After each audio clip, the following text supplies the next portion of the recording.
Hello and welcome to ThePrint Live. Well, we witnessed an extensive Lok Sabha Elections 2024 spanning over 6 weeks, and the time has arrived for exit polls. We have been seeing the numbers that have been pouring in. Well, in the 2019 election, the BJP had clinched victory with 303 seats. All eyes are on BJP as well as the NDA. Some of the exit polls, including Republic Bharat, PMark, India News, The Dynamics, Republic Bharat, have already predicted more than 350 seats for the NDA alliance, and several exit polls have predicted a big gain for the BJP in the south and east.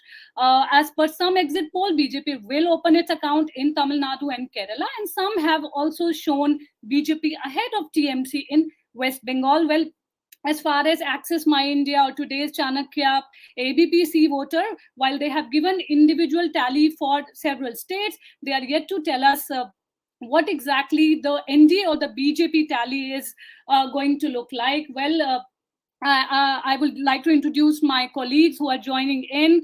We have our political editor DK Singh, my colleague Saurav Rai Borman from Delhi, Shreshi Dey from Kolkata. I have Sharan Povana who's joining in from Bangalore, Mansi Fatke from Maharashtra. They will be telling us about the individual states as well as the states that they visited. Well, to begin with, I'll ask DK Singh, how do you see these exit polls? Some of them are yet to give their verdict as far as NDA and BJP is concerned, but how do you look at some of the states that they have talked about, especially Bihar, Karnataka, West Bengal? Neelam, let me start with a health warning. These are exit polls, and exit polls have often gone wrong. So let's not jump the gun. Let's hold our horses and see what happens on the 4th. And then the way these polls are conducted, I was pretty amused. One of the pollsters, I was looking at the graphic on one of the TV screens, and it said Chirag Paswan's LJP between 4 and 6. Now, Chirag Paswan's party is contesting only 5 seats in Bihar. You cannot give them 6 seats. I was looking at another channel which was showing Congress plus 13 to 15 seats in Tamil Nadu. And DMK was being shown separately. I mean, Congress is part of, there is no Congress-led separate alliance. Congress is part of the DMK-led alliance. So all these things are happening. I won't really actually stick my neck out and talk about their findings so far. Mind you, these are exit polls, and many exit polls are yet to come. Having said that, the fact is, last year, if you see, in the last election, I was looking at the exit polls in 2019. Some of them got it bang right. For instance, India Today Access predicted 352 plus minus 13 seats for the NDA. They were bang right. Then you had News 24 Today Chanakya. They said 350 plus minus 14. They were again bang right. Many of them got the results right. Maybe you go back in 2004, for instance, you would see some variations. So in 2004, for instance, if the NDA had, all exit polls, in fact, predicted 250 to 260, up to a majority mark for the NDA. But we know what happened. So NDA ended up with 181 seats, but the closest projection was by NDTV and Nielsen, which was also 230 to 250, which is a big gap.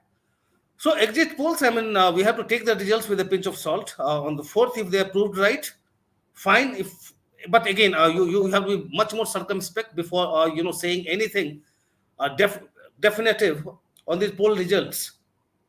Having said that, thing is, what these exit polls and the polls which have been results which have been disclosed so far, what they show you is the very clear majority for the NDA. Very clear. Some of them are even taking the NDA's tally closer to 400, up to 370 have seen. We have not got any agency telling us about specific BJP numbers. It will come. I'm sure when others are doing, probably they will do it specifically for the BJP. But if you look at the NDA numbers, as predicted by these pollsters, they are much closer to what the BJP leaders have been telling us. So BJP is almost convinced that it will be getting about 320 to 325 seats on its own, and the NDA will cross 350. So these exit polls are reflecting what the BJP believes could be its final tally. but it is not reflecting what the India bloc is believing. India bloc finds the election much closer, and you heard Mallikarjun Kharge basically saying that India bloc would be getting 295 seats. So obviously, these exit polls belie their hopes. Right. As for our assessment, I mean, we have all been traveling on the ground. Yes, there was definite edge to the Modi was still popular. Prime Minister's popularity is intact. But then you expected the contest to be much closer than what these exit polls show you. So that's my take on this. Right. Shreyashi, the India Today is giving BJP an edge in West Bengal. It's saying 26 to 31, TMC being reduced to 11 to 13. You were there reporting from the ground. What is your assessment and how do you look at these numbers? Can we unmute Shreyashi? Yeah. The exit poll numbers that we've gotten so far, of course, is giving BJP the edge here in West Bengal, which primarily means that it's going to be a very, very crucial result day for the TMC as well. Everyone is watching these exit poll numbers. Both the camps are watching these exit poll numbers. When we were on ground, of course, we did speak to the voters. We did visit constituencies, key constituencies, where margins were very less between the BJP and the TMC in 2019, in 2021 state elections. But the voters have been quite tight-lipped about who they want to really choose, because on one hand, they have the TMC, which is embroiled in various scams. Their heavyweight ministers are in jail. On the other hand, of course, the BJP, which has been very vocal about Chief Minister Mamata Banerjee's appeasement politics, even going on to call her anti-Hindu. So the campaigns in West Bengal have mainly revolved around women's safety, on central funds, and of course the fact that Mamata Banerjee seems to be pro-Muslims and anti-Hindu. That is the kind of campaigning that took place for the BJP. TMC, of course, portraying its schemes, telling the people that this is the election for New Delhi, not for the state, and of course also trying to tell them that it's the center that is blocking the funds. But with these exit poll numbers, what primarily could turn out, if these exit poll numbers come out to be true on 4th of June, then the Trinamool Congress has a lot to worry about in the state of West Bengal. BJP, of course, had set a target of 27 to 29 seats. That's the target that the BJP had set. Amit Shah himself had set that target. Now, one thing that the BJP camp also agrees to, in 2019, they won 18 MPs, the highest ever in the state. After that, of course, Babul Supriyo quit the MP post and went to the Trinamool Congress, bringing down that tally to 17. But then the Adhikaris, which is Debindu Adhikari and his father Shishir Adhikari, who are, of course, Shubhendu Adhikari's family, they were on a TMC ticket but had started, seen in the BJP campaigns because Shubhendu Adhikari had jumped ship. So the BJP, when they got into this election, they already said that they had 19 seats in West Bengal. So for them to get at least 3 more didn't seem like a task. Of course, the North Bengal is something that they're very confident about. It's only these last 3 phases that West Bengal has seen, including the phase that we held today, is going to be a very big deciding factor, because in South Bengal, the BJP is yet to penetrate. So if they've managed to secure seats from this particular segment, then of course there is worry for the TMC. Well, another So, state that... so the exit polls are at least proving Prashant Kishore right as of today. Well, of course, and we had, of course, spoken to Mr. Kishore while reporting about the remarks that he had made and the ground situation here, and he had specifically spoken about few seats: North Kolkata, Krishnanagar, where Mahua Moitro is fighting from, Adhiranjan seat. So he spoke about a mix of seats, and of course, Prashant Kishore had said that the BJP seat tally in West Bengal is going to increase to a point where the TMC will come down. And that is something that, of course, had riled up the TMC, because here Prashant Kishore is not managing the campaigns any longer. But a statement like that coming from him, of course, had hurt the TMC morale, the ones at least on the ground who were working, and MPs who were standing for the election. So, of course, we'll have to wait and see what happens on the 4th of June. But right now, looking at the exit poll numbers, Mr. Kishore has been stating the truth, probably.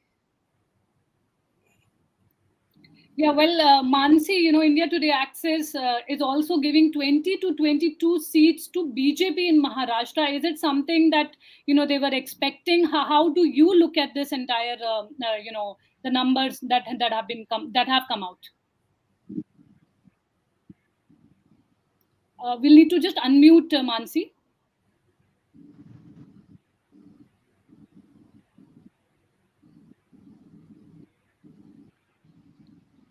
Mansi, we are not able to hear you. Yeah. So there are actually multiple exit polls have shown a diverse range of numbers for both sides. And the one has nothing to do with the other. Some of them are pegging the BJP. Some of them are pegging it to be a really close contest between the NDA and India. Some of them are pegging the NDA in the low 30s. Some of them are pegging them in the high 20s. So there's absolutely no parity in the kind of numbers that's coming in, and that is actually reflective of what we found on the ground. So to back up a bit, in 2019, the NDA, which was the BJP and the undivided Shiv Sena at the time, had won they'd won 41 of Maharashtra's 48 seats. The one clear takeaway here is that all exit polls are showing that NDA will not be able to repeat that kind of performance. And there were several factors on the ground in Maharashtra that make this a very confusing election, because this particular election was not being fought just on national issues. It was not being fought on just whether we want to make Prime Minister Narendra Modi as Prime Minister again. Although the BJP tried to make it as one really hard, because if you see in almost all of his rallies, Devendra Fadnavis would go to people and make this multi-tiered contest into a binary one, saying that on one side you have Prime Minister Modi, and on the other side you have the India Alliance, which is basically the face is Rahul Gandhi. So who would you choose between Modi and Rahul Gandhi? But the truth is, from across the regions that we have covered, there was no one factor that was common to all regions as well. So and several factors were there in high or low intensity everywhere. But for example, in Marathwada, the angst against the government, Mahayuti government, over the Maratha agitation was very clear. There was also clear consolidation of votes between Marathas and the OBCs, who were not looking at party lines, but who were looking more at candidates and the kind of candidates who are likely to deliver, what their demands the best. So that was one factor. In most places, already you anyway had two Shiv Senas, you anyway had two NCPs. This election is also the first major poll to test the strength of these two parties outside of what Election Commission and the Maharashtra Speaker has already said. Uddhav Thackeray would keep saying that I would want to go to the public court. Well, this was the public court. So those two factors were anyway there. But beyond that, it became a three-cornered fight between India, NDA, because the Vanchit Bahujan Aghadi also put up its candidates in more than 40 seats. And it has a significant Dalit following. It has previously taken away votes from the opposition camp, and it's likely to do the same again. Right. Furthermore, and closer to Mumbai and Thane and adjoining regions, there was also this local factor of Maharashtra versus Gujarat that was being played up quite a lot, especially in the last phase of the campaign, when the 6 seats of Mumbai, Thane, Kalyan, those kind of seats went for polls. And Uddhav Thackeray literally led the campaign with this issue. So issues that would have ideally come up in assembly elections were, headlining the campaign in this election. So that makes it a very difficult poll to read. And when we would speak to leaders from both sides would confidently say, we are not getting less than 35. And the exit polls show this confusion. Right. Well, Sharan, Congress was quite, confident about doing well in Karnataka. But if you look at today's Chanakya as well as My Access, they both are giving clear, verdicts as far as the BJP is concerned. For instance, today's Chanakya is saying almost 24 seats, Congress around 4. How do you see it as far as Karnataka is concerned? So for starters, even the BJP, no matter what they say on public forums, privately they would confine that they would probably go back to the 16 to 18 number, which gives about around 10 to 12 to the Congress, which both parties have maintained. In fact, DK Shiv Kumar just came, live on camera and said that they will breach the double-digit mark this time. So it's on both sides it looks like the BJP is, they might go with these numbers because in 2019 they won an unprecedented 25 seats plus one independent that they backed. But it was very difficult for them to begin with to start, to try and recreate that same 2019 result.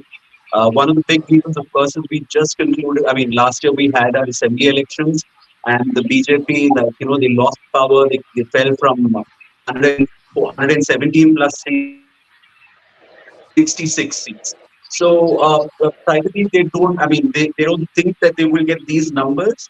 And more importantly, they've allied with the JDS.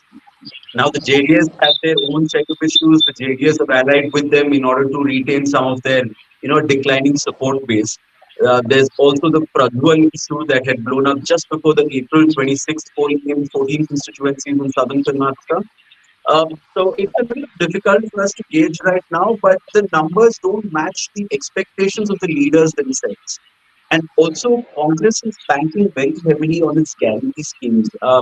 Karnataka is the first state where they started this guarantee program. That was taken to Andhra Pradesh. It saw great results there. The same thing has now been expanded to other parts of the country as well. With Rahul Gandhi announcing various incentives.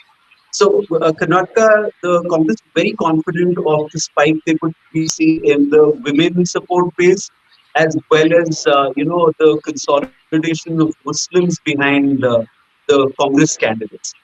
Now, the BJP and JDS, of course, the JDS is present in only a few parts of Karnataka. The BJP is trying to use the JDS to move into other parts as well.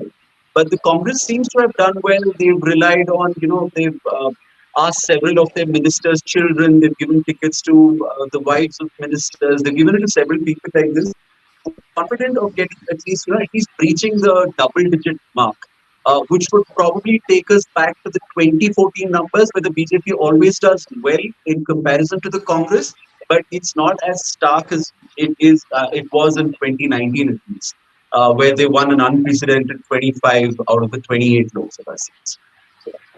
Well, So, but Saurav, in your line, yes, Neelam, please go ahead. no, please continue. No, so Sharan, see, it's the first time you have two major communities coming together through that alliance, Vokaligas and Lingayats, and that's a big chunk of voters we are talking about. And then you have a certain sections of the OBCs who have been with the BJP. So it's okay. I mean, Congress may be very confident, maybe very optimistic. Even I have been talking to them. About an hour back, I was in touch with somebody from the CM office, and I was told, minimum 12. They are very optimistic, but we should also factor in this alliance. I mean, bringing the Vokaligas and the Lingayats together. That's a big deal. So we don't know. I mean, it can go either way. Exit polls aside. So Karnataka has always had this trend where they vote for a different party in the state and central elections. Now the BJP is hoping that the same continues. Last year, in 2018, they voted out the Congress. They gave a higher number of seats to the JDS, but in 2019, when both of them went as an alliance, that didn't really work out. And one of the surveys that I was actually looking at has actually given a breakup of the caste, the communities they actually approached for the survey collection. There's SC, ST, Vokaligas, Lingayats, and Kurubas, but they've not included Muslims in that survey. So it's very difficult at this moment to say which way that'll actually go. But the problems within the JDS may actually deflect the votes away from the Vokaliga community, especially, might not necessarily vote for the JDS because they've seen this support decline. Last year's elections, they saw 5% of their vote share transferred directly to the JDS. And last year's election also show that Lingayats are not, they don't vote as a bloc. They look at individual constituencies.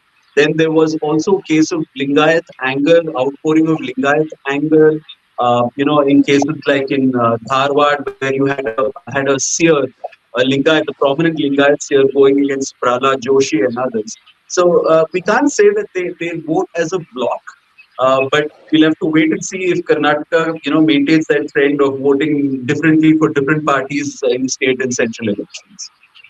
I was in fact listening to Tejasvi Surya, and he was told that this particular agency is giving you 20 to 23 seats. He says, "Well, I would expect at least one or two more." So that kind of confidence is there in the BJP camp. That is Uh, there, but there are some parts of Karnataka where the Congress has traditionally had some sway. They've done well, largely well in candidate allocation, ticket allocation, sorry. And also they've also, tasked the ministers to ensure the victories of their children, wives, or other family members who they've given tickets to.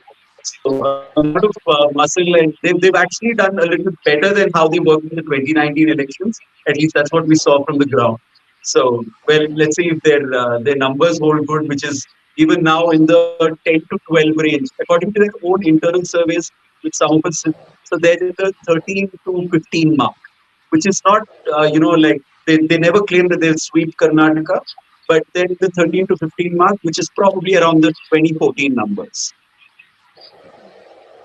Well, Saurabh, India Alliance, by their own admission, they're saying we will be getting around 295 seats. Just wanted to add that India today has come up with 414 seats. Out of that, they're saying NDA 253 to 284, and India Alliance between 121 and 153.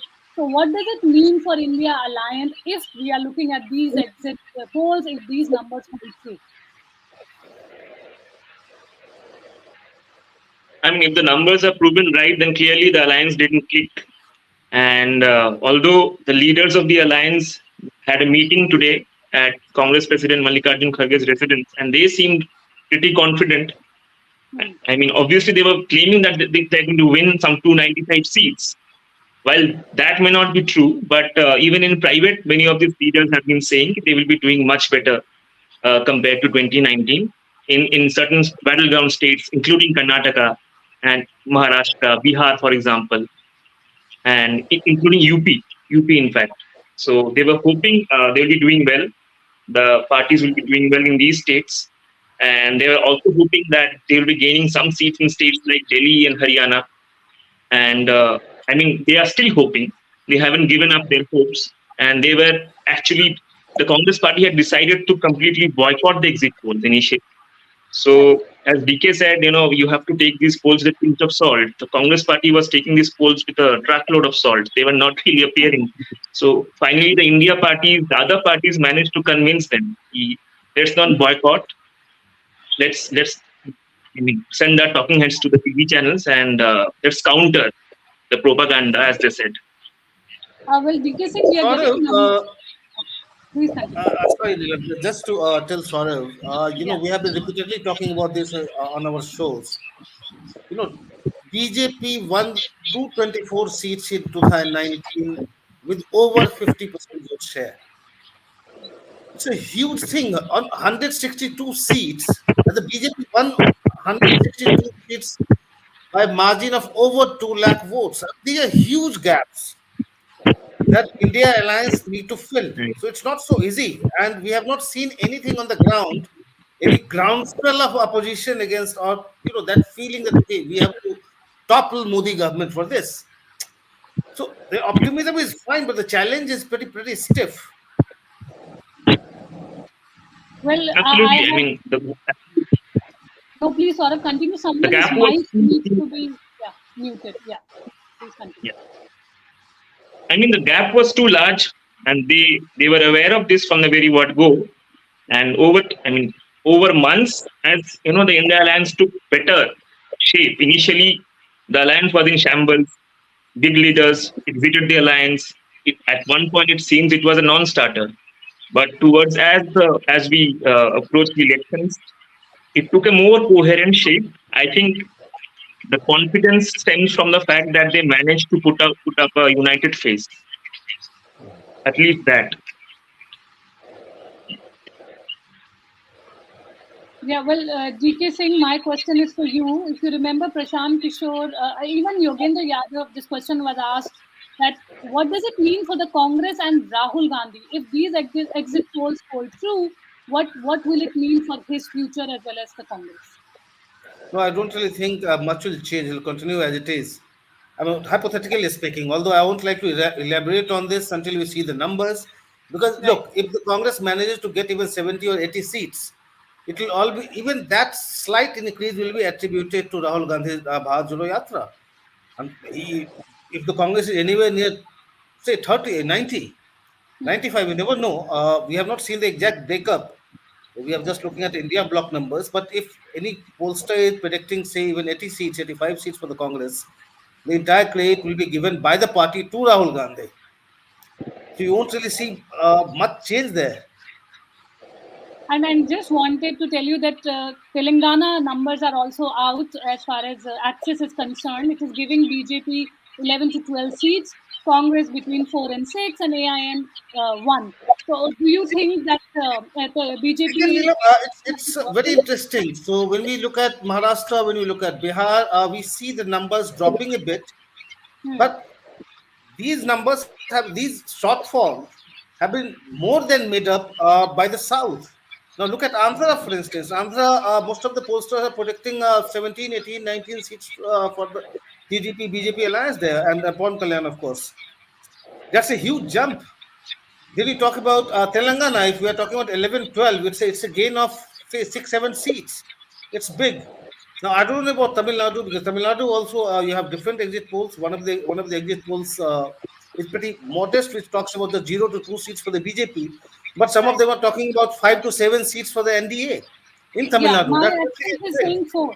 My Axis is And saying 4. one of the exit polls gives about 4 to 5 seats to the BJP in Kerala. Although, frankly, I was there, I find it a bit difficult. The 5 seats for the BJP in Kerala is pretty big, but even a couple of seats is a big gain. Odisha BJP is gaining that much going by exit polls. So that tells you that a strategy the BJP deployed, that your BJP was factoring in the possible shortfall in some states, say somewhere like Bihar, Maharashtra, and the states where it has already maxed out. So it was expecting some shortfall. It put in a lot of effort in the south, in Right. states like Odisha, and going by exit polls, that might have paid off. Well, Saurabh, we saw in Delhi, both the Congress and the Aam Aadmi Party fought these elections in an alliance. As far as most of the exit polls that I mean, we have looked at, 6 seats, they're clearly saying they're giving it to the BJP. One, they're not quite sure of that, either the AAP or the Congress. So what does it mean for both the AAP and the Congress, considering that both I mean, the 2019 elections, we saw a three-cornered contest. This time, it wasn't so. We thought that the vote will shift. The Congress vote will at least shift to the AAP or the AAP to the Congress. What exactly do you think? How do you see it? I mean, Delhi has been voting this way since 2009 at least. Since 2009, the BJP, I mean, in 2009, all the 7 seats went to the Congress, and in 2014 and 19, all the 7 seats went to the BJP. So this time, the expectations weren't too high. Just because the two parties were contesting together, even in private, they were saying they were maybe hoping to gain 2 or 3 seats from the BJP, because, like in other parts of the country, even in Delhi, the vote share that the BJP had and the combined vote share of the Congress and the AAP, there was a huge gap. And to bridge that, you need much more than two parties coming together. And these two parties have a very bitter past. You need the supporters. I mean, you need seamless transfer of votes. For that to happen, you need the workers of both the parties to coordinate on ground.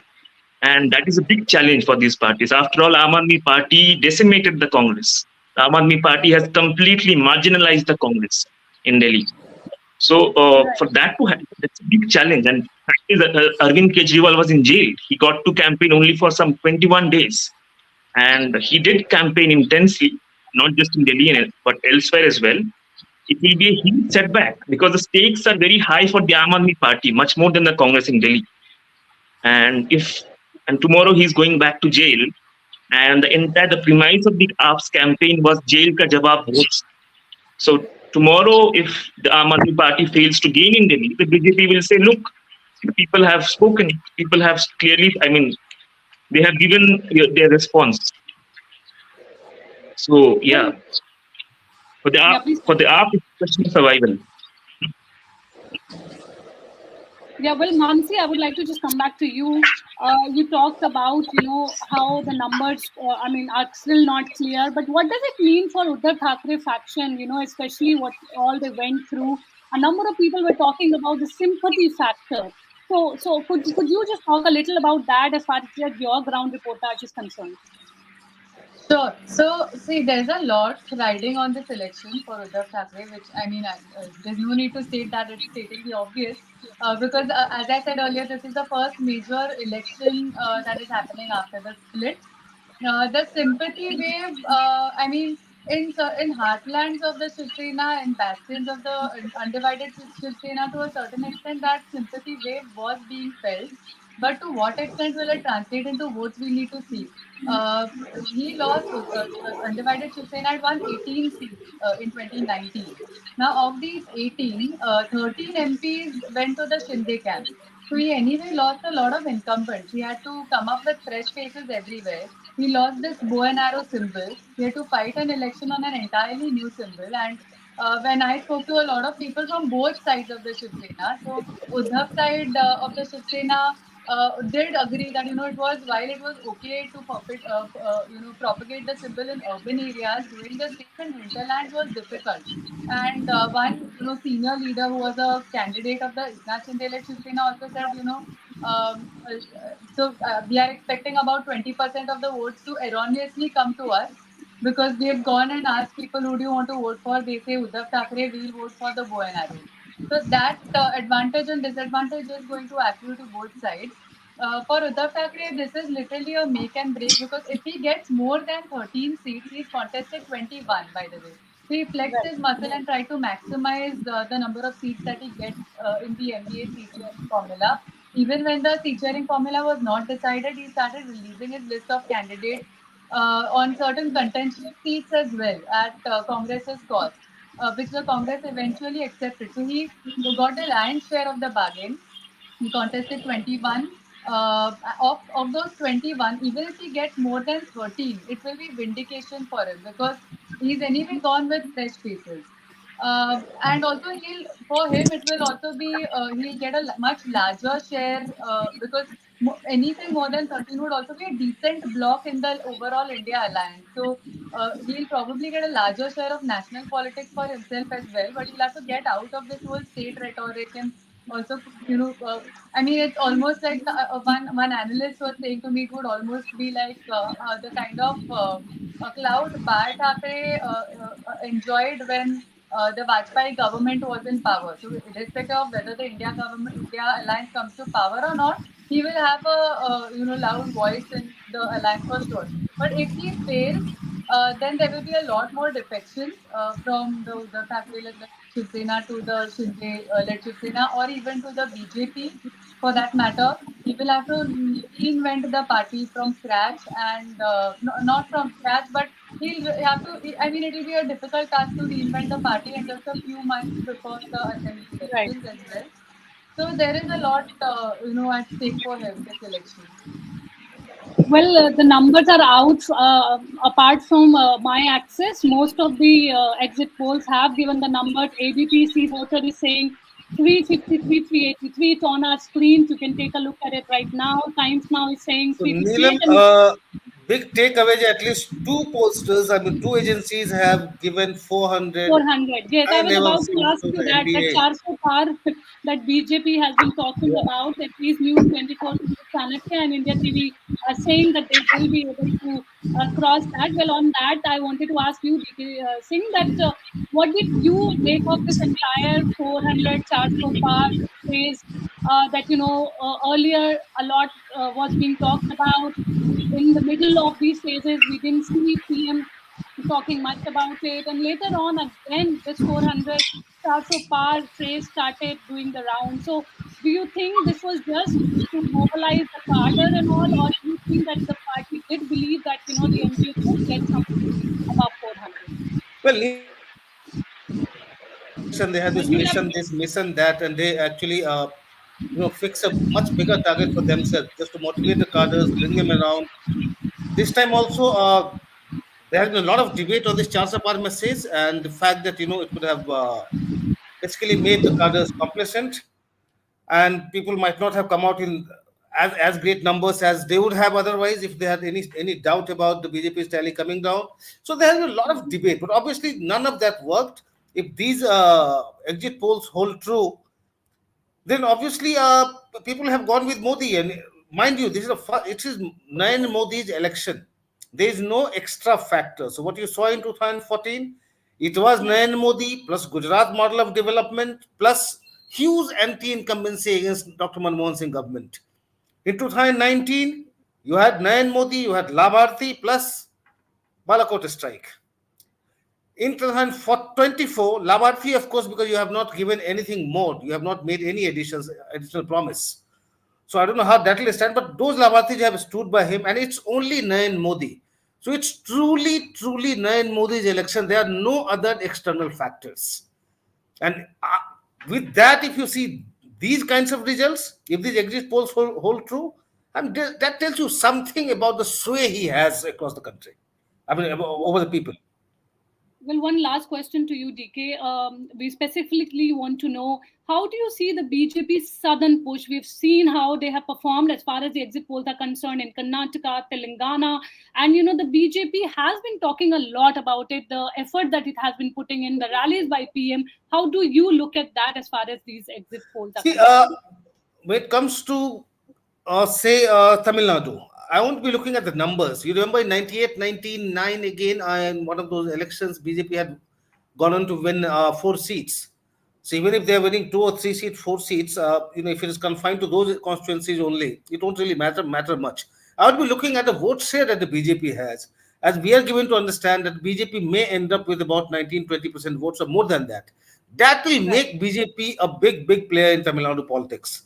You will have one national party becoming a big challenger in Tamil Nadu after about 50 years. Remember, the last Congress government in Tamil Nadu was in 1967, the last chief minister. After that, no national party has dominated the show there. Now, BJP arriving there with, say, 19, 20%, 21% votes or more than that, that will change many things on the ground. That will change a lot of things in Tamil Nadu politics.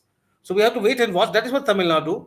Kerala, of course, as we have been discussing, there was a very close fight in Trivandrum. There was a very close fight in Thrissur, and a couple of more seats they were hopeful of. So again, the fact that the BJP is able to win a seat in Kerala, that itself will be big.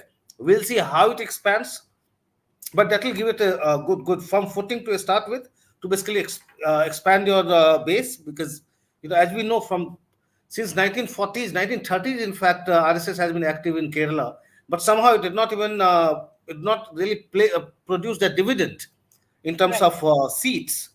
So maybe once you win your first assembly Lok Sabha election, one seat, 2 Lok Sabha seats, that will actually give the people the confidence, because on the ground you heard a lot of people saying that there was a lot of yearning for the third alternative in Kerala, but they did not see the BJP as the third alternative.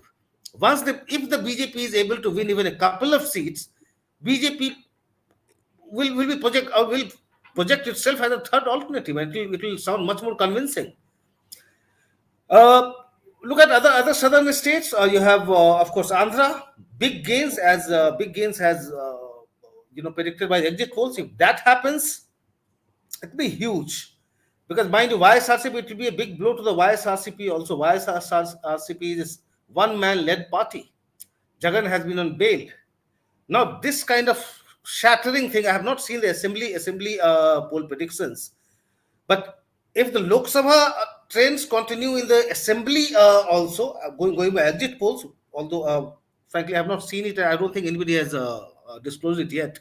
But if the trend is the same, it will be disastrous for the YSRCP's future prospects.